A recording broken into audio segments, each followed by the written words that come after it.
Aujourd'hui, nous allons faire une leçon qui s'appelle « Je sais comment résumer un film ». Attention, quand on résume un film, il ne faut pas donner son avis, ce n'est pas le but du résumé. Donc tout d'abord, on va présenter les éléments de base du film, on donnera le titre, le nom du réalisateur, on utilisera cette structure-là, directed by, on fait bien attention à la préposition by ici. On donnera la date de sortie du film, the movie was released in, donc pareil, à la préposition je fais attention. Et je donnerai également le genre du film, si c'est de la science-fiction, si c'est une comédie. Ensuite, je pourrais parler des thèmes principaux.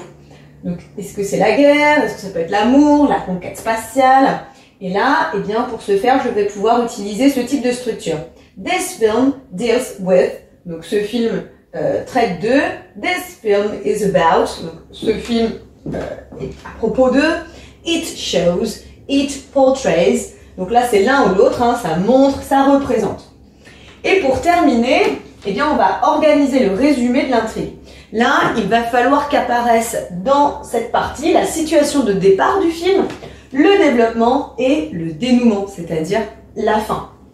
Pour faire ton résumé, tu utiliseras soit du présent de l'indicatif ou du prétérit simple et tu veilleras à utiliser des mots de liaison et notamment eh bien, des petites liaisons chronologiques ici pour raconter un petit peu l'histoire.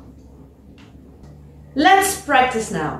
Pour voir si tu as bien compris, j'ai mis le tout début d'un résumé et à toi d'essayer de remplir les petits trous dans le temps. Titanic, donc là évidemment je parle du film Titanic, il me manque un mot ici, donc je donne la nationalité de mon film, American, Epic, and, et là il me manque un mot du genre film. Devant la nationalité, qu'est-ce qui va me manquer ici? Titanic is an American epic and... Là, on peut essayer de parler de l'amour quand même, hein? Romantic film directed James Cameron. Donc ici, c'est le réalisateur. Donc, directed by. The movie was released in 1997. Là, on avait dit de faire attention à la préposition, c'était bien in 1997. Si jamais tu veux t'entraîner et parler de Titanic, eh bien, tu peux utiliser cela pour le premier paragraphe et il ne te reste que le deuxième et le troisième à faire.